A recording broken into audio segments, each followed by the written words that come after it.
चाहेर पनि डेटा शुल्क वा अन्य कारणले मन लागे जति युट्युब पहाड मजाडो बढे तराईले सिक्नु पर्छ आधी आए तराईमा पहाडले छेक्नु पर्छ। हामी सबै नेपाली अनि हामी सबैको भावना एक र सबैलाई मनपर्ने भोजपुरी एफएम 92.8। करी खूनदान दी जीवनदान। टाइम चेक भोजपुरिया एफएम 92.8 मेगाहर्ट्ज में अभी संजिया के 7 बजल। कार्यक्रम जन आवाज कोरोना महामारी पर आधारित बातचीत कार्यक्रम जन आवाज में कैसन बानी अपने का समाचार बा अपने के परिवार के कैसन बा अपने के गांव घर के अवस्था संबंधित निकाय सरोकार वाला आ सरकार के ध्यान पहुंचल बाटे की ना अपने के गांव के समस्या के ऊपर संबंधित निकाय से अभी तक कुछ पहल भइल की ना। कोरोना महामारी में अपने के साथ भोजपुरिया एफएम के कार्यक्रम जन आवाज समय संदर्भ आ जन सरोकार के विषय पर हर रोज संझिया 7 बजे जरूर सुनी कार्यक्रम जन आवाज। एकमात्र रेडियो भोजपुरिया एफएम 92.8 मेगाहर्ट्ज पर हम आरजे अरुण यादव के साथ जरूर सुने जनता की आवाज कार्यक्रम जन आवाज जन आवाज जन आवाज।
नमस्कार, स्वागत बा आदरणीय श्रोता मित्र रेडियो भोजपुरिया FM 92.8 मेगाहर्ज साथे विश्व भर के साथ www.radiobhojpuriyafm.com के माध्यम से अपने सब सुनतानी कार्यक्रम जन आवाज। कार्यक्रम जन आवाज में हमनी के समसामयिक विषय वस्तु पर समय सांदर्भिक हिसाब से हमनी के कार्यक्रम प्रस्तुत करते आ रहल बानी। हरेक रोज संझिया 7 से 8 बजे तक कार्यक्रम के साथ में बानी हम प्रस्तुता आरजे अरुण यादव। कार्यक्रम में तकनीकी कक्ष से सहयोग करतानी टेक्नीशियन मित्र शिपूजन जी। आदरणीय श्रोता मित्र, कार्यक्रम जन आवाज हमनी के हर रोज पर्सा, बारा, रौतहट, सर्लाही साथे 2 नंबर प्रदेश नेपाल और बिहार के विषय वस्तु पर समेटते हर रोज हमनी के कार्यक्रम सब संचालन करते आ रहल बानी। और आज भी हमनी के कार्यक्रम के माध्यम से समसामयिक विषय वस्तु पर चर्चा परिचर्चा करेम। लेकिन ओ से पहले अपने सबके जानकारी करा दी, ई कार्यक्रम अपने सब फेसबुक पेज के माध्यम से भी लाइव सुनतानी। फेसबुक पेज बाटे भोजपुरिया FM 92.8 मेगाहर्ज और वही तरह हमरो पात्रो एप्स के माध्यम से भी कार्यक्रम सुनतानी और ऑनलाइन के माध्यम से सुनतानी। 92.8 पर फ्रीक्वेंसी मॉड्यूलेशन के माध्यम से सुनतानी कार्यक्रम अपने सब। आदरणीय श्रोता मित्र, अभिन वीरगंज के अवस्था बहुत ही भयावह बाटे और धीरे धीरे वीरगंज के साथे साथ प्रदेश नंबर 2 के अवस्था अब भयावह बनते जा रहल बाटे। हर रोज कोरोना वायरस संक्रमित लोग के मृत्यु होखे वाला के संख्या बढ़ोतरी होते जा रहल बाटे। कोरोना महामारी के कारण से अभिन विशेष करके नेपाल और ओ में भी 2 नंबर प्रदेश के अवस्था सबसे ज़्यादा बुरा बाटे। अभिन साफ साफ निकाई पड़ रहल बाटे कि यहाँ के माहौल कुछ अव्यवस्थित और एकरा के जितना तक व्यवस्थित होके के चाहिए उतना तक व्यवस्थित होके नहीं के पाइल। और अपने सबके पर्सा जिला में श्रावण के बाद में एक के बाद एक लोग के मृत्यु होते चल गई और काल तक 27 आदमी के मृत्यु भइल रहे पर्सा जिला में ही केवल कोरोना वायरस संक्रमित लोग के। और नेपाल के बात करें तो आज और 2 आदमी के मृत्यु भइल बाटे। जमा मृतक के संख्या नेपाल में 1 से 4 हो चुकल बाटे और आज एक दिन में यानी कि 24 घंटा में थप 6 से 41 आदमी में कोरोना पुष्टि भइल बाटे। नेपाल में जमा संक्रमित के संख्या 26,650 हो चुकल बाटे, माफ करम 26,660 हो चुकल बाटे। जोना में से 17,335 आदमी कोरोना वायरस के जीते में सफल भी हो चुकल बानी और 9,221 आदमी के इलाज चल रहल बाटे। जोना में से बहुत लोग अपना घर में होम आइसोलेशन में रहतानी, बहुत लोग आइसोलेशन वार्ड में रह रहल बानी। आदरणीय श्रोता मित्र, कोरोना महामारी के लेकर के हमनी के आज बहुत सारा चर्चा परिचर्चा करें और आज हमनी के कार्यक्रम में अतिथि जी के निम्ति अइले बानी प्रदेश नंबर 2 के भूमि व्यवस्था तथा कृषि राज्य मंत्री जसपा के नेता यानी कि जनता समाजवादी पार्टी के नेता माननीय योगेंद्र यादव जी के कृषि राज्य मंत्री बानी। और आज हमनी के माननीय जी से समसामयिक विषय वस्तु पर चर्चा परिचर्चा करे के चाहे और साथ ही साथ 2 नंबर प्रदेश की अवस्था मंत्री जी के माध्यम से जाने के भी चाहे कि लेखा 2 नंबर प्रदेश सरकार कोरोना महामारी के नियंत्रण करे में अपन भूमिका निर्वाह कर रहल बानी। 2 नंबर प्रदेश सरकार के एक अंग आज मंत्री जी से हमनी के प्रदेश सरकार के बारे में 2 नंबर प्रदेश के बारे में और वही तरह से अभी नीडेड के बारे में निषेधाज्ञा प्रदेश नंबर 2 के अधिकांश जगह अब लगभग नेपाल अधिराज्य भर में ही आज से निषेधाज्ञा जारी हो चुकल बाटे। और कड़ाई के साथ पर्सा जिला के बात करें तो पर्सा जिला में आज अपने सबके हम जानकारी करा दी। पर्सा जिला में आज से 13 गते तक पूर्ण रूप से निषेधाज्ञा जारी बाटे, जोना में पुलिस प्रशासन के साथ साथ आर्मी के भी खटावल गइल बाटे। कड़ाई के साथ ई निषेधाज्ञा लागल बाटे। आदरणीय श्रोता, वैसा ही 12 जिला में भी कोरोना के घंटी कुछ जोर से बज रहल बाटे।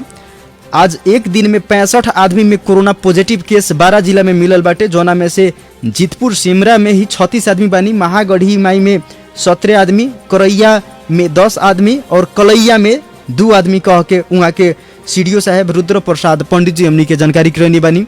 आदरणीय श्रोता, यह जानकारी के साथ साथ अब हमनी के देर ना करें, सीधा 2 नंबर प्रदेश के राज्य मंत्री तथा जसपा के नेता माननीय योगेंद्र यादव जी से हमनी के आज बात करे जातानी और जनता के भी हमनी के फ़ोन जोड़ेम 98-013-65-013 के माध्यम से। जनता के भी हमनी के अनेकों आज के अवस्था, आज के चाहना, आज के आवश्यकता के बारे में चर्चा परिचर्चा जैसे हर रोज हमनी के करते आ रहल बानी, आज भी हमनी के जन सरोकार के विषय वस्तु पर पहले भी बतनिए चर्चा करें और जनता के भी आवाज़ शामिल करें। लेकिन ओ से पहले हमनी के शिवपूजन जी से इशारा करतानी कि राज्य मंत्री श्री योगेंद्र यादव जी के कार्यक्रम में सीधा जोड़े के प्रयास कल जाओ और 2 नंबर प्रदेश के अवस्था के बारे में राज्य मंत्री जी से बात करें। जसपा के नेता बानी और 2 नंबर प्रदेश सरकार के अंग बानी। हमनी के प्रदेश नंबर 2 से संबंधित बहुत सारा चर्चा परिचर्चा करें। प्रदेश नंबर 2 में पर्सा, बारा, रौतहट, सर्लाही, धनुषा, महोत्तरी, सिराहा, सप्तरी लगायत के 8 गो जिला से बाटे और ये 8 जिला के गतिविधि के बारे में हमनी के माननीय जी से बातचीत करें। कार्यक्रम अपने सब फेसबुक के माध्यम से भी सुनतानी, शेयर जरूर कर देम। अपन कमेंट्स, अपन सवाल, अपन प्रश्न भी अपने सब जरूर लिखेम कमेंट के माध्यम से। और मंत्री जी के हमनी के फ़ोन संपर्क में लिया रहल बानी, फ़ोन रिसीव नहीं के होके पावत। शिवपूजन जी से फिर से हमनी के रिक्वेस्ट करतानी और जरूर हमनी के कार्यक्रम में आज मंत्री जी जुड़ रहल बानी। आदरणीय श्रोता मित्र, अपने जनता के खातिर भी हमनी के नंबर खुला करें। कुछ देर में जनता के भी हमनी के बात सब राखेम। आज अपने के जानकारी करा दी, नेपाल अधिराज्य भर में 12,500 लोग के PCR टेस्ट भइल बाटे, जौना में से 641 आदमी में कोरोना पुष्टि भइल बाटे। जी नमस्कार। जी नमस्कार। नमस्कार, स्वागत बाटे मंत्री जी अपने के कार्यक्रम में। अपने के परिचय बतावे के ना पड़ी, सभी जनता अपने के जान रहल बानी और एक बार हम पहले भी जानकारी करा चुकल बानी। प्रदेश नंबर 2 के कृषि राज्य मंत्री तथा जसपा के नेता माननीय योगेंद्र यादव जी से हमनी के आज चर्चा परिचर्चा करें। सबसे पहले अपने से हमनी के प्रश्न बाटे, प्रदेश नंबर 2 के साथे साथ नेपाल अधिराज्य भर में अभी निषेधाज्ञा जारी बाटे। ई अवस्था में अपने के प्रदेश के लेखा देख रहल बानी, अपने अपन के लेखा देख रहल बानी अपना प्रदेशवासी के, तनका एकरा बारे में सबसे पहले अपने बतावल जाओ। जी धन्यवाद बा रउआ के साथ साथ भोजपुरिया FM के जे प्रश्न के रउआ उठान कैनी है। जी जी, हमरा लाग रहल बा ई प्रश्न सर्वाधिक महत्व के प्रश्न बा और सर्वाधिक चर्चा के भी प्रश्न बा। अब के लेखन लाग रहल बा, ई महत्वपूर्ण प्रश्न ये द्वारे कहनी है कि कोविड-19 के पिछला संस्करण में और अभी भी जे पुनः लॉकडाउन के पश्चात में करीब करीब लॉकडाउन के अवस्था में जे प्रदेश के देश के लाई गए है, वो प्रसंग में एक महत्वपूर्ण प्रश्न द्वारे कहतानी कि आम जीवन तहस नहस बा, नियंत्रण से बाहर जाता। रउआ के FM से हमनी न ढांट के, झूठ न बोल के आम जनता के बीच में अगर हम कहेला चाहतानी तो कोविड-19 के महामारी इतना तीव्र गति में बढ़ी से हम सब कल्पना न करने रहनी। तैयारी के अवस्था में जहां तक प्रश्न कल जाई, तैयारी संघीय सरकार, स्थानीय सरकार और प्रदेश सरकार, तीनों सरकार के अथक प्रयास ई महामारी के नियंत्रण करे के खातिर हो रहल बा। अब प्रश्न के लिए प्रश्न उठा दिल जा सकता, क्षति हो रहा बा वो भी प्रश्न उठा दिल जा सकता, विभिन्न कार्य दक्षता और क्षमता पर भी प्रश्न उठा दिल सकता। जी जी, लेकिन अपने एगो सामान्य नागरिक और मानव के हिसाब से सोचल जाये तो नेपाल के स्वास्थ्य स्थिति तकरीबन अपने के 150 के पौधान पे बा संसार में देखल जाए तो ये अवस्था में तो स्वास्थ्य की स्थिति और स्वास्थ्य के प्राविधिक तैयारी तो आज से न सदियों से नेपाल के पूरे अपने के कमजोर अवस्था में रहल बा। तथापि कमजोर होने के बावजूद में जिस प्रकार से चिकित्सक लोग, डॉक्टर लोग, स्वास्थ्य कर्मी लोग हिम्मत के साथ इतना आज तक व्यवस्थापन करके रख ले बा, ओके खातिर प्रदेश नंबर 2 सरकार को ओर से हम बहुत बहुत धन्यवाद देवला चाहता नहीं।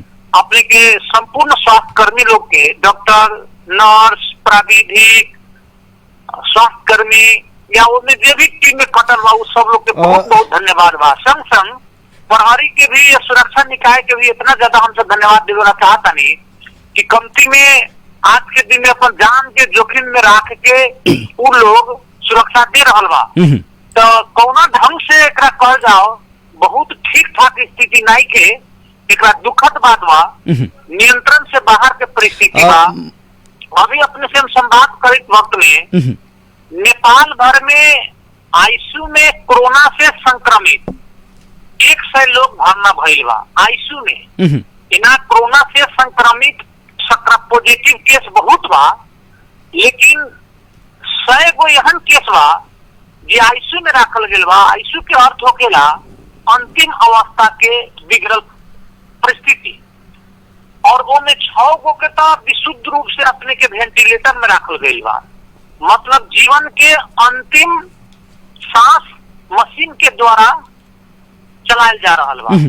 कहीं न कहीं अपने के सुखद बात नहीं के, दुखद बात बा। मंत्री जी, सब कोई मिल के आगे बढ़े के जैसे कि अपने जानकारी करनी है कि हमने तीनों तरह के सरकार, संघीय सरकार, प्रादेशिक सरकार और स्थानीय सरकार अर्थक प्रयास में बानी की कोरोना महामारी के नियंत्रण व्यवस्थित करके हमनी के सफलता प्राप्त करी, महामारी से हमनी के बची, कोरोना महामारी से बच सकी। यहाँ पर अर्थक प्रयास ये हो रहा बाटे। यहाँ पर देखल जाओ 2076-77 में और 77-78 में लगभग अपने के 12 अरब रुपया के सिर्फ गाड़ी किनाइल बाटे, करोड़ों के राष्ट्रपति भवन के गलैचा भेराइल बाटे। अभी सामाजिक संजाल हो चुकल बाटे, सामाजिक संजाल से सूचना हरेक जनता तक प्रवाह होके में शायद अपने भी जानता नहीं सेकेंडो मिनटों न लागेला। 3 करोड़ नेपाली जनता के वहाँ पर ध्यान पहुँच जाला। अभी नया पत्रिका में ई काल परसों के न्यूज बाटे, अपने भी देख लो कि नया पत्रिका में संपादक आयल रहे कि प्रदेश नंबर माफ करें संघीय सरकार 2076-77 और 77-78 के अभिन्न आर्थिक वर्ष शायद पहले महीना चलता, लास्ट दिन बाटे आज, जोना में केवल गाड़ी किने के खातिर, खरीदे के खातिर 11-12 अरब रुपया बजट विनियोजन कैले रहलक। जबकि यहाँ पर वेंटिलेटर के अवस्था देखल जाओ तो 80 गो वेंटिलेटर आइल बाटे, वो भी 80 के 80 अनुदान में आइल बाटे। यह अपने के संघीय सरकार के तैयारी हो रहा बाटे। देखिए बहुत एक पीछे हम जायला ना चाहता नहीं, बुझल गए। अब देखिए सकारात्मक रहुआ के हमरा बीच में बहस के अखन प्रमुख केंद्र बिंदु संक्रमित जो अवस्था बा ओकरा से बचाव के खातिर हमरा अपने के योगदान का हुई, अपने बच के केना मानव जीवन के सुरक्षा रखम से पर हमने रहुआ के बहस करे के चाहिए। एकदम मंत्री जी अपने 2 नंबर पर 12 अरब के चाहे 16 अरब के चाहे 10 अरब गाड़ी, पानी, भत्ता, राशन या सुविधा, कानूनता व्यवस्था बा, कानून से एकरा रोके के चाहिए। संघीय सरकार के बात के सवाल पर नया पत्रिका या दुनिया जहान के सवाल पे एगो प्रदेश के हम जिम्मेदार व्यक्ति होला के खातिर बहुत ज्यादा टीका टिप्पणी तो हम न कर। अभी स्वास्थ्य से लेकर के सबसे ज्यादा स्वास्थ्य से लेकर के जी हमरा ये इतना जरूर कहम जहाँ नेतृत्व पंक्ति कमजोर होखेला वहाँ परिस्थिति हन उत्पन्न होखेला। नेपाल के नेतृत्व, संघीय सरकार के नेतृत्व सामान्य प्रधानमंत्री ओली जी के हाथ में बा। अब ओली जी हो गई बारन गांव घर के नाच नचनिया होत रहलक न, हमनी के पहले कोनो कोनो धार्मिक पूजा में, विवाह में नाच पार्टी होत रहल, उमे रहलक जोकर, बुझल गई। अब जोकर के जोकरई रहत रहलक खाली हंसी मजाक के खातिर, बुझल गई। जी जी जी जी। तो हंसी मजाक के अलावा उनका मस्तिष्क में या जुबान में कुछ ना आवेला।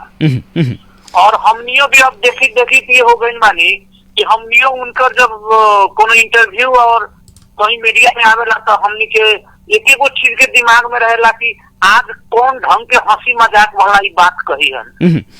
मंत्री जी, देश के अर्थतंत्र अपने जो भी सवाल के लिए सुशासन की बात कहनी है, भ्रष्टाचार नियंत्रण की बात कहनी है, विधि के शासन के बात कहनी है। जी, जी, जी, जी। हमरा लाग रहा है प्रधानमंत्री जी से ई सब चीज के कल्पना करना ये जी, जी, मंत्री जी, वो तो और ये चीज पे बहस करना ही हमरा लागी था समय के हम अपने बेकार कर रहा है।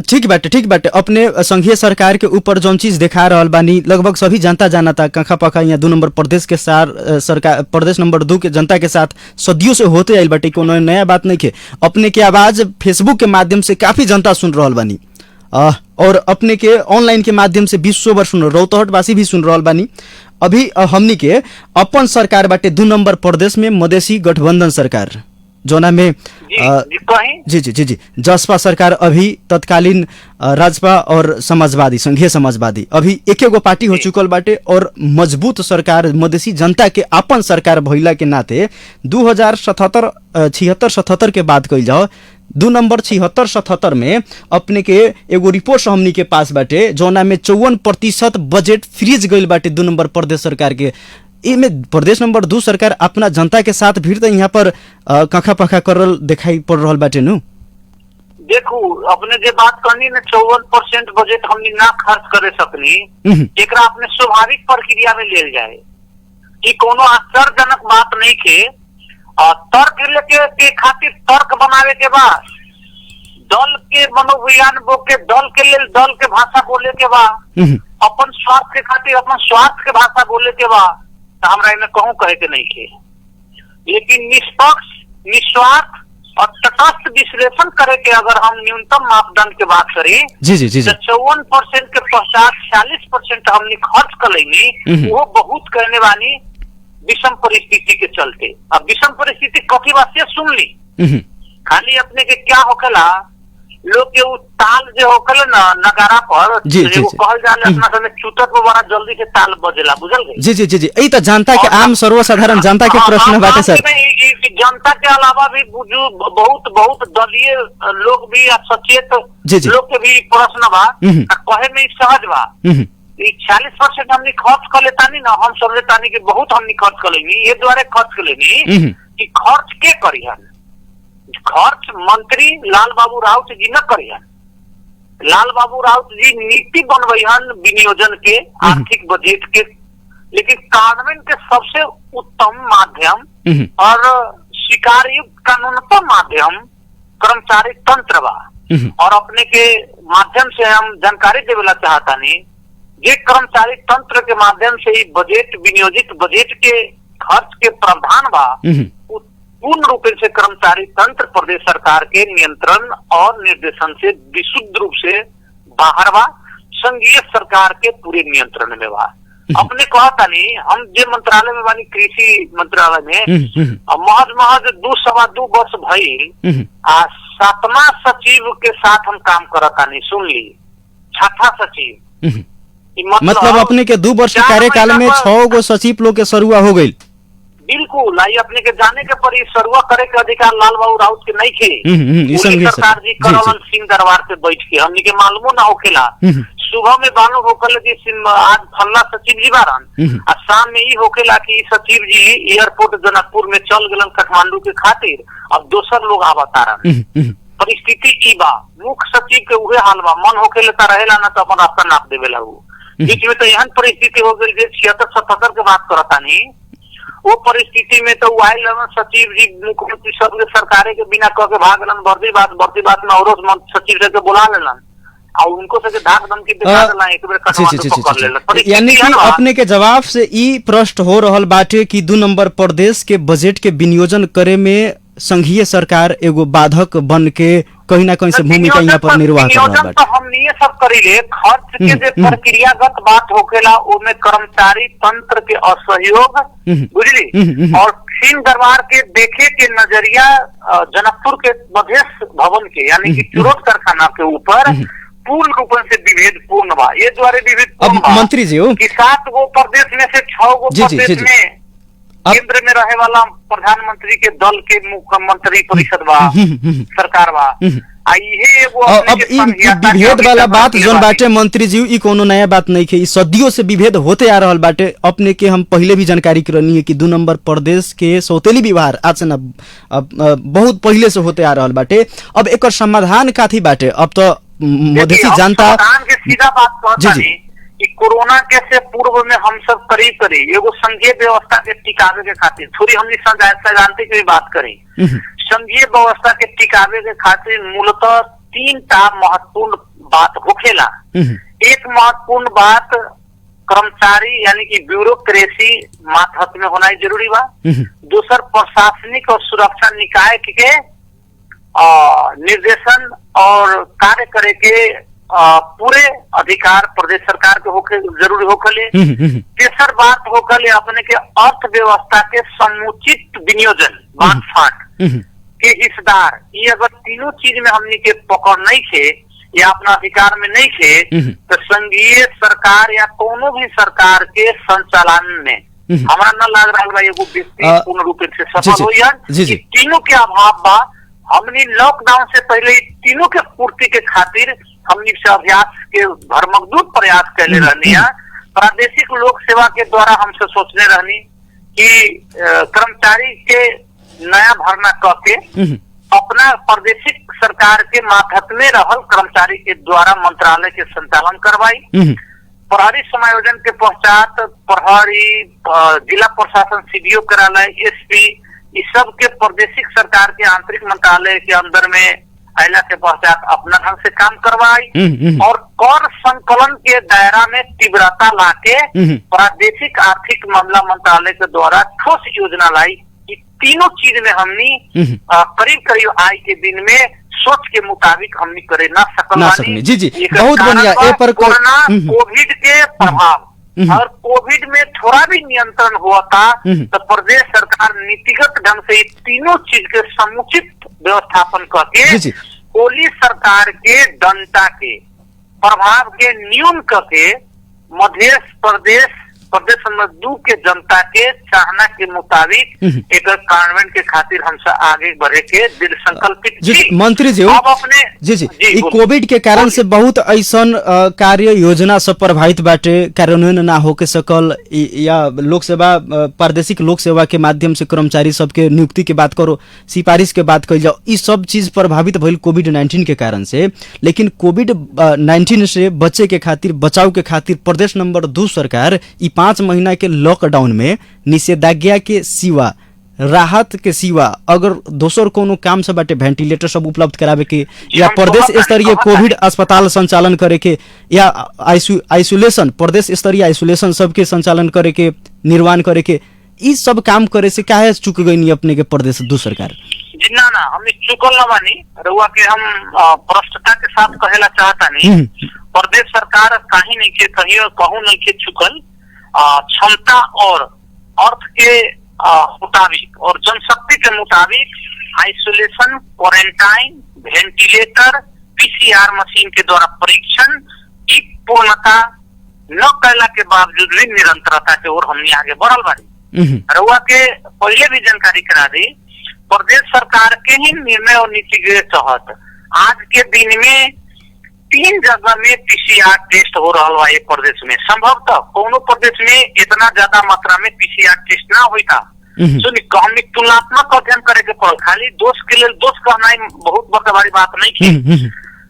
अपने के कोनो प्रदेश में इतना मात्रा में पीसीआर टेस्ट नहीं हुई थी जितना प्रदेश नंबर 2 में हुआ था, जनकपुर में हुआ था, राजविराज में हुआ था और बिरगज में हुआ था। और एगो और ठप जानकारी करा दी, 3 दिन पहले के हमने गोरखा पत्र में बजाते खरीद के सूचना निकाल चुकल वाली 30 गो वेंटिलेटर और 3 गो पीसीआर मशीन ठप में जोना में अपने के एगो राजविराज में चलता तो में थपा के 2 गो पीसीआर मशीन हो जाये, एगो जनकपुर में थपाई यहाँ 2 गो पीसीआर मशीन हो जाये, एगो नया स्थापना के खातिर 10-15 दिन के भीतर में रौतहट सदरमुका गौर अस्पताल में हो जाये। मतलब 8 गो जिला वाला प्रदेश के 4 गो जिला में अपने के 3 और 6 गो पीसीआर मशीन संचालन अर्थ के स्थिति में हम सब जा चुके हैं। बहुत बढ़िया अपने जानकारी के लिए जी कोई ना सुनी और सुन ली हमने बात कही ना थोड़ा और हमरा कहे ध्यान एकदम अपने के सुनता नहीं हम लोग कहेला कि प्रदेश नंबर 2 के सरकार का न कैलन न करे सकलन नहीं के करत। 30 गो वेंटिलेटर हमनी संभवतः 10 दिन के भीतर में अपने के 30 गो वेंटिलेटर प्रदेश नंबर 2 के 8 जिला के जिला अस्पताल में चल जाई। ठप भइल तेना अपने के और भी हम बता दी कि प्रदेश सरकार के नेतृत्व वाला लाल बाबू राउत अभी अपने के बेसी दिन ना भइल 4 दिन पहले संघीय सरकार के स्वास्थ्य मंत्री वहीना अपने के ईश्वर पोखरेल जी होइलन, रक्षा मंत्री होइलन, इनका से भेंट के श्रम मंत्री रामेश्वर यादव से भेंट के हम सब प्रदेश नंबर 2 के खातिर विशेष पैकेज के हम सब मांग कैनी है कि प्रदेश नंबर 2 कोविड से बहुत ज्यादा आक्रांत हो गई। ये आक्रांत अवस्था में विशेष पैकेज केंद्र से प्रदेश के 2 के देवे के पड़ल। वहीना प्रशासन सुरक्षा निकाय के ठप चुस्त दुरुस्त रूप से काम करे के लेल और सीमा क्षेत्र में जे प्रकार से भारतीय सीमा से प्रवेश करके ठप अपने के कोरोना संक्रमण में बढ़ाने जे काम हो रहा बा उस सीमा क्षेत्र के ठप कड़ाई करे के अपने के हम सब डेलीगेशन साथ अपने के उप प्रधानमंत्री जी के कहने तीन अपने के और बात बता दी। वही छलफल के क्रम में उप प्रधानमंत्री ईश्वर पोखरेल जी से गिरगत नेशनल मेडिकल कॉलेज के कोविड उपचार के खातिर 500 बेड के आइसोलेशन वार्ड तुरंत व्यवस्थापन करे के खातिर प्रदेश सरकार के निर्णय हमने निर्णय अपने अब यहाँ पर आगे तो थोड़ा सा रोके के चाहे एनएमसी नेशनल मेडिकल कॉलेज पर आगे तो अपने के रुके के चाहे ये निर्देशन लगभग आज लगभग 20-22 दिन से जितना से निर्देशन होते आ रहल बाटे कि वीरगंज के हर एक हॉस्पिटल के अपना दायरा अनुसार बेड संख्या अनुसार 30, 40, 50 और जी 100 के संख्या में आइसोलेशन वार्ड संचालन करे के खातिर वैसा ही 300 के पहले एनएमसी के बारे में आयल रहे कि 100 बेड के आईसीयू संचालन आइसोलेशन संचालन करे के खातिर निर्देशन आयल रहे।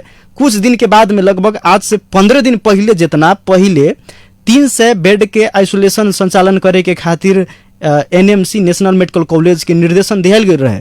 लेकिन आज अपने के माध्यम से फिर जानकारी होता कि 500 बेड के नेशनल मेडिकल कॉलेज नेपाल के लगभग सबसे बड़ा बेड संख्या वाला हॉस्पिटल में बात कही जाए तो पहला या दूसरा नंबर पर आवेला national medical college teaching hospital के बाद में दूसरा नंबर पर बाटे 150 के भी बा 150 के बेड रहे। अब अपने के माध्यम से फिर आज जानकारी भइल कि 500 बेड संख्या के आइसोलेशन नेशनल मेडिकल कॉलेज में भी स्थापना करे के अपने लोग के 2 नंबर प्रदेश सरकार के मांग बाटे। सरकार के जिम्मेवार ए पर जनता कैसे विश्वास करी? ये तो आज 25 दिन से यह बात होते आ रहा बाटे। सुनी ना हमनी के देखिए अब संघीय सरकार प्रदेश सरकार स्थानीय सरकार अब आइसोलेशन के व्यवस्थापन निजी अस्पताल के कोविड के आइसोलेशन संचालनार्थ के खातिर कार्यान्वयन के संपूर्ण निकाय संघीय सरकार के क्षेत्राधिकृत प्रदेश सरकार नेशनल मेडिकल कॉलेज के या कोई निजी अस्पताल के अपने कौनो ढंग से कोविड के आइसोलेशन कोविड अस्पताल के रूप में रूपांतरित कर लू से हम सब व्यापक रूप से मौखिक ढंग से पहले से कहने वाली, लेकिन हमनी सबके प्रभाव निजी अस्पताल के बहुत कम पड़ता का कारण बा निजी अस्पताल के समन्वय निर्देशन और नियंत्रण अनुगमन इस सर्वाध क्षेत्राधिकार संघीय सरकार के स्वास्थ्य मंत्रालय से बा संघीय सरकार के मेडिकल काउंसिल से बा। तो हमरा लग रहा बा एकरा क्षेत्राधिकार में बा उनके से ये लोग कोविड आइसोलेशन हॉस्पिटल के रूप में संचालन करे के खातिर मानी हन। तो हमनी जिनका से माने वाला बा उनका लगे प्रदेश सरकार के नीतिगत ढंग से ठोस निर्णय करके विधि और प्रक्रिया पुगा के संघीय सरकार के माननीय उप प्रधानमंत्री और कोविड-19 के व्यवस्थापन के जो संयोजक छथि ईश्वर पोखरेल जी और खास करके स्वास्थ्य मंत्री भानु ढकाल जी और प्रदेश नंबर 2 के जिम्मेवारी श्रम मंत्री रामेश्वर यादव जी के दिल गिलवा उनका समक्ष राखल गई नीतिगत ढंग से मौखिक ढंग से नीतिगत ढंग से एक बावजूद भी संघीय सरकार जो प्रदेश नंबर 2 के बिगड़ल अवस्था होते जा रहा बा एकरा पर अगर रुचि न दिखयन निजी अस्पताल के या निजी क्लिनिक के राष्ट्र हित के खातिर जनता हित के खातिर संघीय सरकार का नियंत्रण में न लेके कोविड-19 के प्रयोजन के खातिर न प्रयोग करी तो हम सभी समझी ई संघीय मतलब सरकार अब के अब नालायकीपन होई, मंत्री जी नालायकीपन हो या सुनो देश के संपत्ति वो नेशनल मेडिकल कॉलेज हो को या कोई निजी प्राइवेट स्कूल हो को वो केकरो संपत्ति ना होकेला। जब देश के आवश्यकता पड़ेला तो देश राष्ट्र सीधे हस्तक्षेप करके उस संपत्ति के जनता तो के ई हित 5 में महीना से प्रयोग कर सरकार सकेला। चुक कहे गईल। 5 महीना हो गेल, आज लगभग 5 महीना जितना पुगे लागल बाटे, शायद 9 गते से ही लॉकडाउन, चैत महीना 2076 चैत 9 गते से। तो मौखिक रूप में तो कहीं न कहीं प्रत्यक्ष अप्रत्यक्ष रूप में जो अपने सवाल उठावतानी उनका तो हम सब कहते रहिए। तो जी, जी, मौखिक जी। हमने के बात न मानने के नतीजा के चलते संघीय सरकार के नीतिगत ढंग से प्रवेश भेलिए हम सब। अब जनता विश्वस्त हो, अब विश्वस्त रही। जनता विश्वस्त रही। मुख्यमंत्री लाल बाबू राउत गद्दी जी संघीय सरकार के मंत्री लोग से विशेष वार्ता करके वहाँ के आ चुकल बानी। ये अवस्था में अब कार्यान्वयन धमाधम निर्देशन सब हो कि विश्वस्त बा, अब जनता के यहाँ के विश्वस्त रहे के पड़ी। देखिए हमने सब प्रयास कैनी मानी। अब ओली जी का करियन, ओली जी के माथत के नियंत्रण, मेडिकल काउंसिल के नियंत्रण, स्वास्थ्य मंत्रालय के नियंत्रण, गृह मंत्रालय के नियंत्रण में संचालन बहुत निजी और सरकारी निकाय सब अभी भी अधीनस्थ में बा। अपने की औरों भी जानकारी करा देता नहीं कि तब प्रदेश नंबर 2 कहिए देख, लेकिन प्रदेश के नंबर के प्रादेशिक सरकार के क्षेत्राधिकार से अभी के स्थिति में बाहर बा। अब कुछ दिन के बाद में जब अधिकार के हस्तांतरण हो जाये, अपन विधेयक पारित हो जाये, तो ई जे हमनी के आग्रह करे वाला जे ओली सरकार ने नलक परिस्थिति उ ना हुई। लेकिन बहुत क्रम अभी अधिकार के बांट फाट में संघीय सरकार कटौती कैले बा। तो हम सब तो जनता के हित के खातिर ओली सरकार के समक्ष डेलीगेशन सहित मुख्यमंत्री के नेतृत्व में प्रस्तुत भेल बानी। एकरा बावजूद भी अगर न हुआ तो हम से ई बुझम जनता से ऊपर के राजा छत्र नेशनल मेडिकल कॉलेज के संचालक, जनता से और राज्य से ऊपर के हस्ती बारन अपने के मेडिकल कॉलेज के मालिक लोग, एक हम से ही बुझा।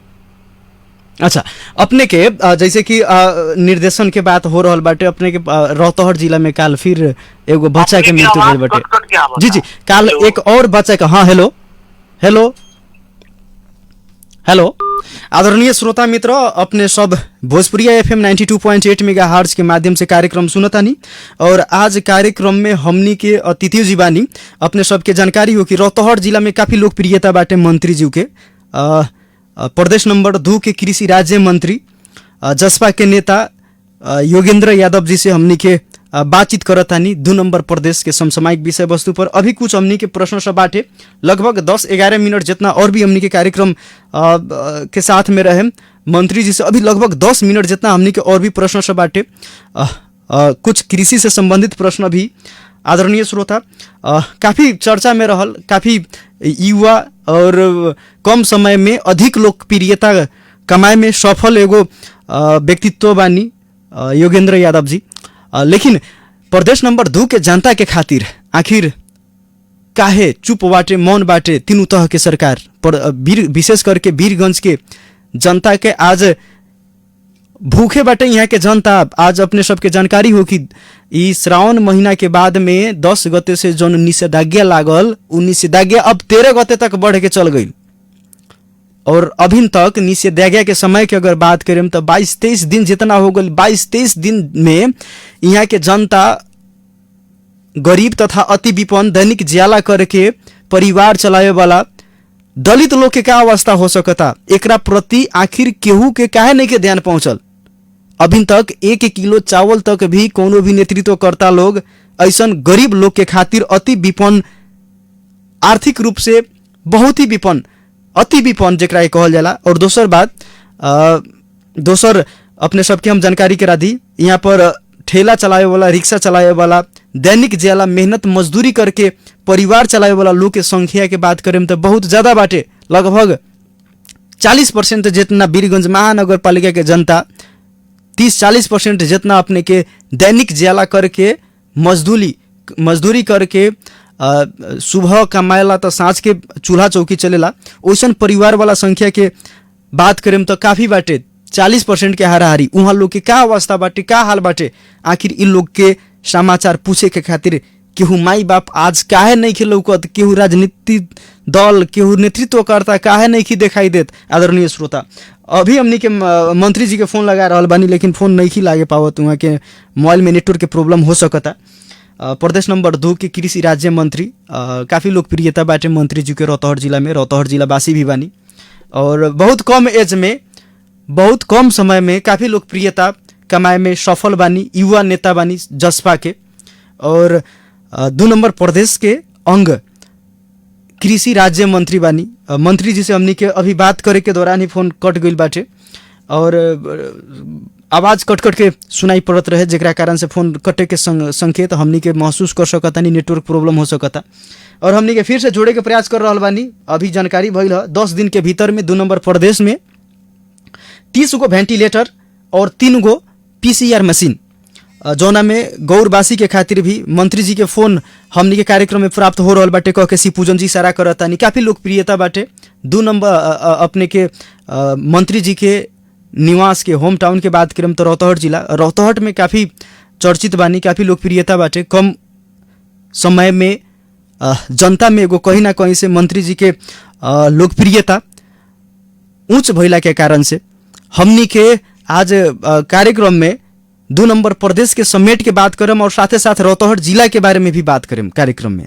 आदरणीय श्रोता, जनता के खातिर भी हमनी के 98-013-65-013 नंबर बाटे, मंत्री जी के हमनी के संपर्क में ले आके फिर भी फोन दोबारा बार डिस्कनेक्ट हो चुकल बाटे।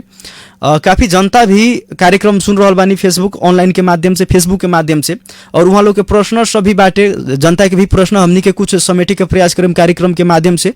सर्वसाधारण आम जनता, प्रदेश नंबर 2 के जनता, नेपाली जनता अपने सब अपन अपन विचार, अपन अपन प्रश्न सब भी राखेम, अपने के प्रश्न सकदो हम प्रयास करें मंत्री जी से राखे के। और 98-013-65-013 के माध्यम से जनता के भी हमनी के जोड़ेम, लेकिन मंत्री जी के पहले हमनी के संपर्क में ले आवे के प्रयास करतानी। और अपने सबके हमनी के मंत्री जी के माध्यम से जानकारी भइल कि 30 गो वेंटिलेटर और 3 गो PCR मशीन प्रदेश नंबर 2 के सहयोग में 10 दिन के भीतर अभी 3 गो PCR संचालन में बाटे और 3 गो थप और भी प्रदान करे के खातिर वहाँ के प्रदेश सरकार योजना बना चुकल बाटे और बहुत जल्द कार्यान्वयन हो कह के 10 दिन के भीतर में उपलब्ध होगी यहाँ के अस्पताल सब में, 8 जिला के अस्पताल सब में। एक बारे में वहाँ के जानकारी करनी है।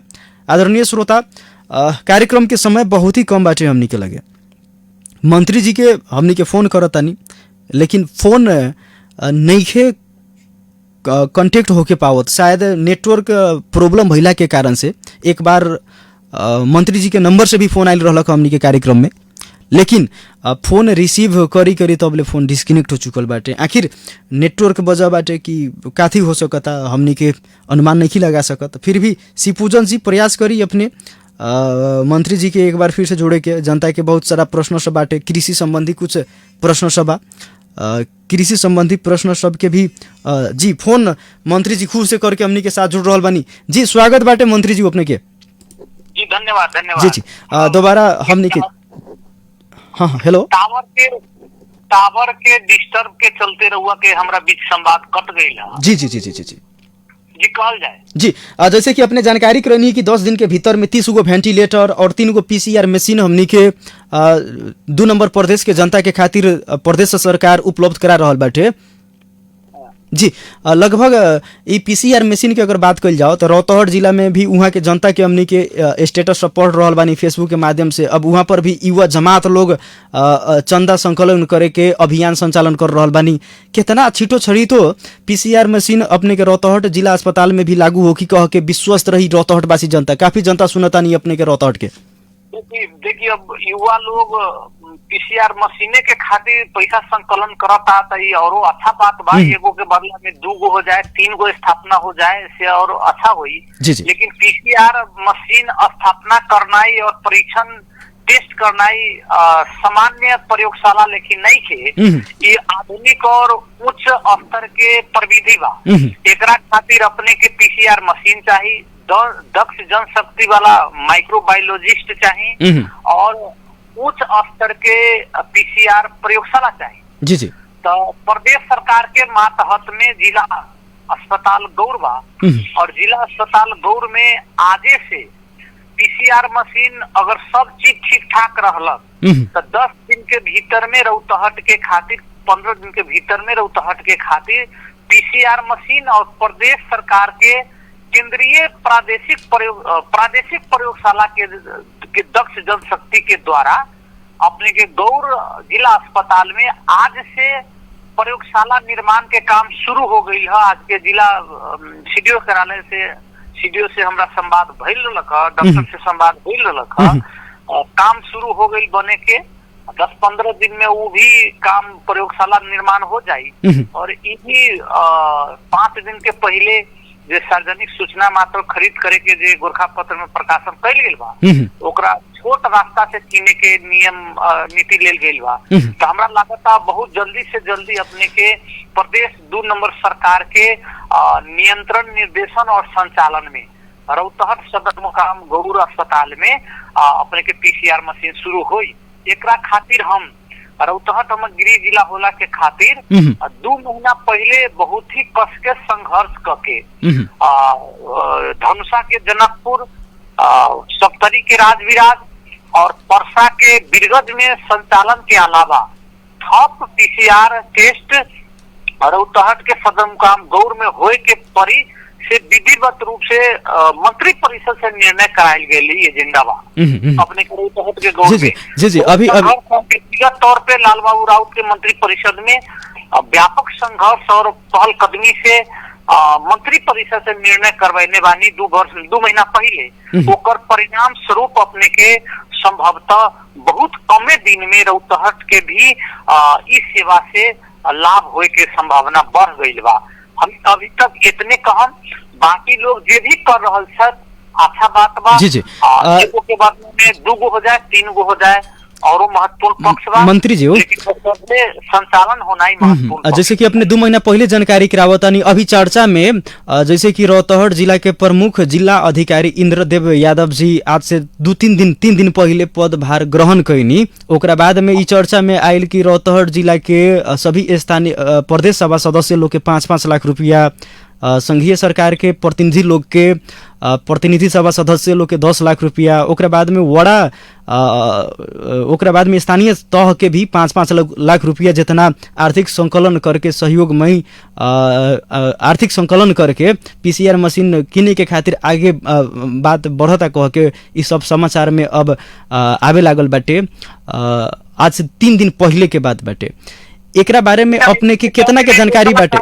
जी रोकेला काज ने 3 दिन पहले जौना दिन अपने पैसा संकलन के बात करत आनी वो से पहले 1 रोज पहले एगो महत्वपूर्ण निर्णय हो गई बा। अच्छा, पीसीआर जनान और देवाही गुनाही के जो टेक्निकल पॉलिटेक्निकल इंस्टीट्यूट में 300 बेड के आइसोलेशन क्वारंटाइन निर्माण करे के बुझल गई।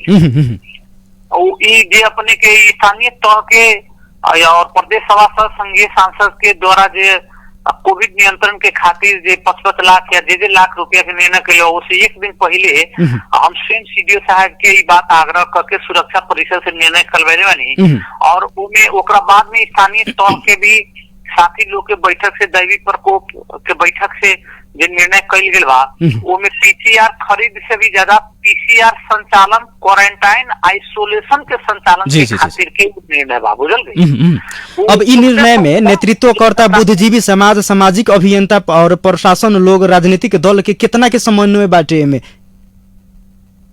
देखिए समन्वय तो अनिवार्यता व मजबूरी भी बा, ना समन्वय करी तो कहाँ जाइए। जी जी जी जी क्योंकि ये द्वारे की रोग केकरो नहीं के छोड़ा तो जीवन से सरोकार विषय बा तो वो कांग्रेस में लागल वाला भी राजनीतिक दल की रोग छोड़ते नहीं के ये माले में नेकपा में लागल वाला के बकसते नहीं के आज जनता समाजवादी पार्टी मधेसी पार्टी में भी लागल केकरो छोड़ते नहीं के। अब समन्वय ये से हम कहनी है, ये से समन्वय के बात कहनी है कि हमनी के जी जी हमार बात सुन ली, न राजा के छोड़ा था न एगो गरीब के किनको छोड़ा था, न सीडीओ को छोड़ा था, न एसपी के छोड़ा था, न मंत्री के छोड़ा था। तो जीवन के ऊपर संकट बा, तो जीवन के ऊपर जब संकट बा तो हमरा लाग रहा बा समन्वय तो आवश्यकता के साथ साथ मजबूरी भी बा। जब ऐसन बात बाटे समन्वय आवश्यकता के ई समन्वय मजबूरी बाटे तो ई अभी नया सीडीओ साहब आइल बानी रौतहट जिला में। एगो ई खुशी के बात बाटे कि मधेसी समुदाय के ही बानी सीडीओ साहब, और ई सीडीओ साहब के आगमन भइला के पदभार ग्रहण कइला के बाद में ही एकरा बारे में कुछ चर्चा ज्यादा भइल बाटे। चर्चा नहीं के होई जैया पहले हुआ से बढ़िया दो तीन डिसीजन बहुत बढ़िया कैलन है। जी जी जी जी पहिल का अपने के फर्स्ट डिसीजन रहे पीसीआर जनान के खातिर प्रयोगशाला निर्माण के, उनमें बात आई कि प्रदेश सरकार पीसीआर मशीन और दक्ष जनशक्ति भी प्राविधिक तो प्रयोगशाला निर्माण के खातिर भी पैसा की आवश्यकता बा। तो हमने उनका कुछ रास्ता बताई नहीं, प्रयोगशाला के खातिर भी बनावे के वो भी समाधान हो गई बा। और ओकरा बाद में वो हमने के समन्वय में जिला प्रशासन कार्यालय के सीडीओ साहब के पूर्ण समन्वय में इस बात आगा बढ़ल बा। ओकरा बिहान करके दैवी प्रकोप के बैठक के माध्यम से सब स्थानीय तौर के प्रदेश सांसद के संघीय सरकार के जे आग्रह कैले बारन आर्थिक संकलन के खातिर, वो बहुत ही सकारात्मक बात बा। हमरा लाग रहल बा एगो कहावत बा मॉर्निंग शोज द डेज कहले, सुबह के किरण उठेला तो ओकरे से पता चल जाले कि दिन भर के मौसम केहन रही। हमरा लाग रहल बा जिला प्रशासन कार्यालय रौतहट के खातिर जे सीडीओ साहब आइल बा तो शुरुआते के इनकर गतिविधि लाग रहल बा कि इनकर कार्यकाल के क्रम में बहुत बढ़िया हुई जी जी और रचनात्मक काम करी। ये द्वारा करी कि हमने उनका से तो बेसी परिचित में न बानी, लेकिन हिस्ट्री हमने सुननी है नेपाले के लोक सेवा आयोग में वो अपना बैच के टॉप वारन खुला में आरक्षण में नहीं थे। अब बहुत ही के भरकर के उम्र के बहुत ज्यादा उम्र नहीं खे भेल उनका, एकदम युवा वारन। जी जी तो हमरा लाग रहल बा रचनात्मक और प्रशासनिक सुधार से लेके न्यायिक काम करिहन जे हम विश्वास छी। अब यहाँ पर निषेधाज्ञा के संगे संगे अब पीसीआर टेस्ट भी होए लागल बाटे रौतहट में। धीरे धीरे पीसीआर टेस्ट के संख्या दायरा बढ़ते जा रहल बाटे। ए अवस्था में बिहान के दिन में पीसीआर मशीन भी खरीदाई रौतहट में, स्वाभाविक रूप से संक्रमित लोग के संख्या धड़ाधड़ बढ़ते जाई। वीरगंज में भी जे लेखा स्वास्थ्य समय से अस्पताल में भरना ना भइला के कारण से स्वास्थ्य से बहुत बड़ा यहाँ आम सर्वसाधारण जनता के साथ खेड़वाड़ बैठ बाटे वीरगंज में। अपने के रौतहट में भी काल से अब ई अवस्था शुरू हो गई बाटे, जैसे कि एक बच्चा के सामान्य पेट दर्द होखत रहे, गौड़ जिला अस्पताल जोन बाटे वहाँ पर बिना भरना कइले, बिना कोनो प्राथमिक उपचार कइले, बिना कोनो ट्रीटमेंट के वीरगंज में रिफर कर देनी बच्चा के, जेकरा कारण से बच्चा वीरगंज में पहुँचते पहुँचते वहाँ के दम तोड़ देनी। बिहान के दिन में ये अवस्था और जटिल बनते जाई और भी वहाँ पर डर त्रास विवाह के माहौल बनते जाई। डॉक्टर लोग बच्चा लोग के या आम सर्वसाधारण जनता के ट्रीटमेंट करे से डरी। एकरा बारे में अपने लोग के ध्यान कब पहुंचल बाटे कि ना, और ई जिला गौड़ जिला अस्पताल के का अब कार्रवाई होके के चाहिए कि ना, ई बच्चा के एकरा प्रति क्या अपने के कुछ जानकारी भइल बाटे कि ना अपने के मंत्री जी? देखिए अभी का होता एगो बात हमरा बात बुझाई है इतना बाके। देखिए कोरोना से बहुत ज्यादा पैनिक होए के जरूरी नहीं थे, मतलब पैनिक के त्रास में ना आवे के बाद डरे के नहीं थे जरूरी। देखिए बहुत कमजोर प्रकार के वायरस हो चुकल बा, लेकिन जौन प्रकार के प्रश्न उठैनी है और सामान्य रोग के कारण मृत्यु हो रहल बा या दुख हो रहल बा, बातें गौन हो गई बा। लोग के सबके मन मस्तिष्क में कोरोना कोरोना कोरोना फैल गई बा। तो बहुत लोग के त्रास कथी बा, पैनिक बा, पैनिक और डर बा। सामान्य अगर रुआ खोकी होता सीजनल वायरल सामान्य होकल न फ्लू, तो ओकरो चलते अपने के इतना त्राहिमाम वातावरण बा कि लोग सामान्य बीमारी के भी मुर्दुखिया के निमोनिया वाला के कोनो अन्य कारण से भइल बा, फ्लूंजा भइल बा, तो ओकरो उपचार करे के खातिर झाना पखाना भइल बा तो लोग न जाता, डॉक्टर लोग भी नहीं के भीरत। ये अपने के एगो बड़का भारी पैनिक बा। तो अब ई रौतहट जिला में व्यवस्थित होखी आवे वाला दिन में बिना उपचार के कोनो जनता के अकाल में मृत्यु ना हो कि एकरा प्रति अपने के जी जी हाँ हेलो हाँ हेलो अभी अपने जे भी पास के लिए ई विषम परिस्थिति में बहुत बड़का भारी लापरवाही भी हो रहा है। जैसे कि वीरगंज में अपने के जानकारी करा दी मंत्री जी, वीरगंज में 7 आदमी के बिना अस्पताल में भरना के कारण से अकाल में मृत्यु भइल बाटे। कानून तक कार्रवाई हुई, बात कार्रवाई हुई। जी चली अब लास्ट प्रश्न अपने से हमनी के समय बहुत कम बाटे यहाँ पर खेती भइला आषाढ़े महीना में खेत रोपला आषाढ़ सावन अब भाद 2 महीना के बाद तक भी अभी मल खाल के अवस्था वो सही बाटे अभाव बाटे अपने कृषि राज्य मंत्री बानी 2 नंबर प्रदेश के किसान के विशेष समस्या सुने वाला व्यक्तित्व के बानी त रउआ बानी जी सुन मल खाद कोनो देश से उत्पादन न होखेला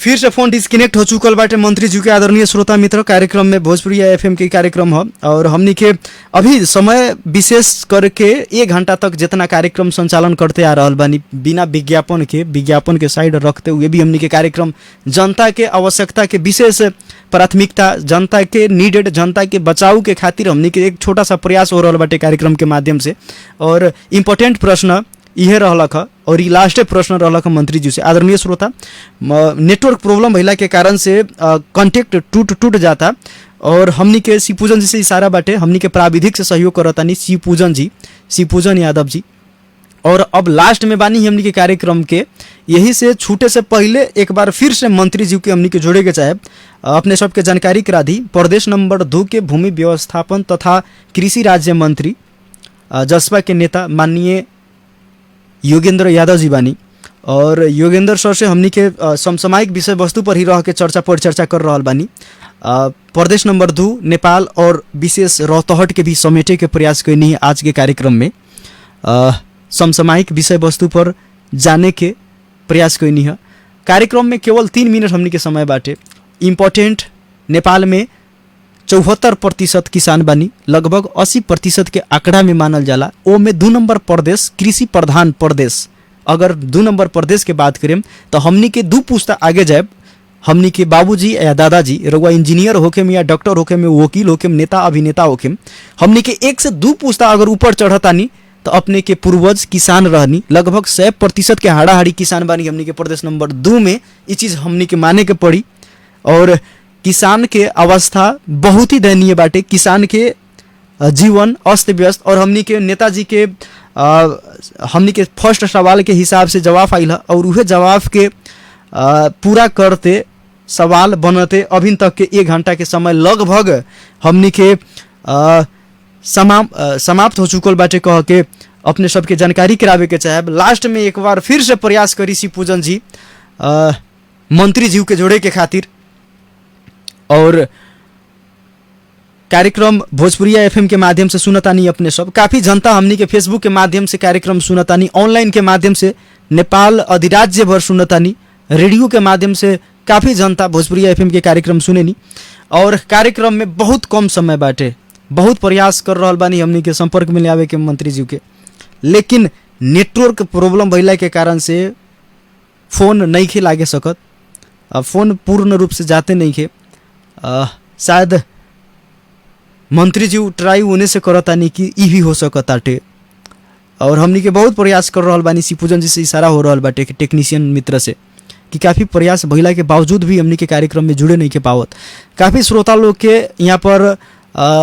प्रश्न सभी बाटे प्लीज डोंट आस्क अबाउट कोविड-19 please ask about the agriculture Mansoor Mausad Ansari ji पूछतानी प्रश्न और धन्यवाद बाटे लक्ष्मी पटेल जी कार्यक्रम देखतानी उत्साही प्रेम पटेल जी गप त खतरा नहीं दीदो रहेछ राज्य मंत्री जी अब एक सच्चाई कथी बाटे शाह मुकेश जी MK यश जी मैसेज भेजले बानी उत्साही प्रेम Patel ji Arun ji we want to answer about agriculture के बारे में हमनी के राखत ही रहनी है और कार्यक्रम में समय जोन बाटे हमनी के मंत्री जी के फ़ोन भी डिस्कनेक्ट हो चुकल बाटे और हमनी के प्रयास एग्रीकल्चर के भी राखे के रहलक है कृषि मंत्री शैलेंद्र शाह जी से भी हमनी के प्रश्न करें एग्रीकल्चर संबंधी और बहुत जल्द वहाँ के भी हमनी के कार्यक्रम में जोड़े के आज अपने सबके रेडियो के माध्यम से जानकारी करावतानी वैसा ही टाइम बहुत कम बा please ask him about agriculture Prem Patel ji काफ़ी एग्रीकल्चर के बारे में क्वेश्चन करे के खातिर हमनी के उत्साहित कर रहा बानी लेकिन सॉरी अब हमनी के कार्यक्रम के निर्धारित समय ही समाप्त हो चुकल बाटे अभी भी मंत्री जी के हमनी के जोड़े के प्रयास कर रहा बानी अगर जुटतानी तो 1-2 मिनट जितना समय लेके हमनी के लास्ट प्रश्न हो कि मंत्री जी से, और फाइनली आज के खातिर विदा मांगे। राहत के बारे में आज बात ना करें, होम आइसोलेशन में रहल जनता के बारे में बात ना करें, लेकिन किसान के बारे में जरूर बात करें। आदरणीय श्रोता मित्र, अब कार्यक्रम के निर्धारित समय समाप्त हो चुकल बाटे। वैसे बालेश्वर यादव जी लिखतानी, Arun sir you ask something about the agriculture condition of province too. Thank you अपने के। उसाही ओम प्रकाश यादव जी गुड जॉब लिखतानी। प्रेम पटेल जी लिखतानी ask him about PCR machine, एकरा बारे में काफ़ी चर्चा करनी है जी, सही बात पूछतानी अपने, धन्यवाद। स्वामीनाथ गौतम जी लिखतानी जी नेताजी और वहाँ के नेताजी देम जवाब तो अपने बता दी सर। वैसा बालेश्वर जी अभी तक नेताजी किसान सब के लेल कैसन योजना बनले छी लिखतानी बालेश्वर यादव जी, धन्यवाद अपने के प्रश्न खातिर। अगर कार्यक्रम सुनतानी मंत्री जी तो आवे वाला दिन में भी हमने के जोड़े के प्रयास करें। और सही काफ़ी मैसेज सब प्राप्त भइल बाटे। प्रदेश नंबर 2 में कर्मचारी सरुआ के मुख्य कारण केंद्रीय सरकार है तो अपने सब ओकरा विरोध काहे ना करे छी, बालेश्वर यादव जी के प्रश्न बाटे। एकदम सही मंत्री जी बतैनी कि हमनी के सतमा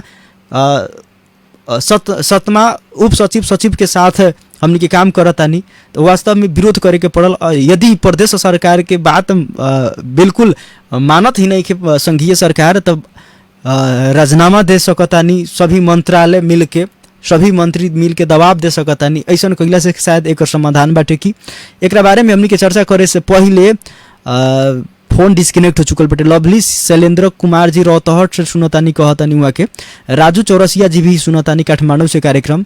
स्वामीनाथ गौतम जी लिखतानी जनता पूछता 1 नंबर में मल खाद सीमा पारी से आवत जौन तस्करी है कि मजबूरी है। बहुत बढ़िया प्रश्न बाटे अपने के स्वामीनाथ गौतम सर। वैसा ही साग सब्जी के दाम आकाश छू ले बाटे, काहे सर एकर समाधान का बाटे। धन्यवाद सभी श्रोता लोग के। आई होप मंत्री जी जरूर कार्यक्रम सुनले हुई हैं या सुनत हुई हैं, या तो कार्यक्रम रिकॉर्डिंग बाटे फेसबुक पर, ई कार्यक्रम जरूर मंत्री जी सुनी है। और जनता के प्रश्न जोन बाटे कमेंट्स में अपने सब और भी कुछ प्रश्न बा, जरूर अपन प्रश्न कमेंट बॉक्स में लिखे। जे भी सलाह सुझाव जिज्ञासा बाटे अपने के मंत्री जी से, स्वाभाविक रूप से इंटरनेशनल लेवल पर अभी सामाजिक संजाल चल रहा बाटे, और सामाजिक संजाल के माध्यम से अपने सब कुछ प्रश्न बाटे उ प्रश्न सबके राखे मंत्री जी अपने के जवाब देवे के प्रयास करी। इहे हमनी के अपेक्षा रखते आज के 17 से विदा मांगे। रात 9 बजे आवतानी कार्यक्रम के साथ सुनत रहे रेडियो भोजपुरिया 92.8 megahertz.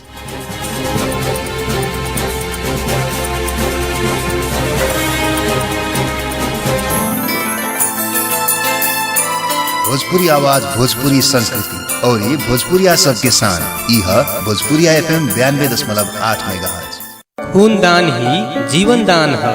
Time check Bhojpuriya FM 92.8 megahertz में अभी संजिया के 8 बजे। मोतिहारी का Gaurav Mani hospital, advance neuro and trauma centre Mani hospital में आधुनिक तकनीकी से विभिन्न प्रकार के रोगों की समुचित इलाज की व्यवस्था है। प्रसिद्ध चिकित्सक डॉक्टर मणि शंकर कुमार मिश्रा के कुशल निर्देशन में यहाँ न्यूरो सर्जरी विभाग, हड्डी रोग, जनरल एवं लेप्रोस्कोपी सर्जरी विभाग, न्यूरोलॉजी एवं सभी प्रकार के स्टोन सर्जरी विभाग, महिला एवं प्रसूति रोग विभाग, नवजात शिशु रोग विभाग, नाक कान एवं गला रोग विभाग, प्लास्टिक एवं कॉस्मेटिक सर्जरी, डेंटल एवं मैक्सिलोफेशियल सर्जरी विभाग, मेडिसिन एवं मानसिक रोग विभाग संचालित किया जाता है। हमारे सुविधाएं नवजात शिशु के लिए वेंटिलेटर की व्यवस्था, कैंसर मरीजों के लिए कीमो चढ़ाने की सुविधा, मोतिहारी में पहली बार अल्ट्रा मॉडर्न ओटी के सुविधा, 24 घंटे इमरजेंसी सेवा, ICU, CCU, NICU, BPAP, CPAP, adult एवं न्योनेटर वेंटिलेटर की सुविधा, स्त्री रोग विशेषज्ञ डॉक्टर रश्मि श्री द्वारा सभी प्रकार के स्त्री रोग एवं बासपन का सफल इलाज किया जाता है। विशेष जानकारी के लिए संपर्क करें Mani hospital advance neuro and trauma centre, NH 28A, बड़ा बरियारपुर, छतौनी, मोतिहारी।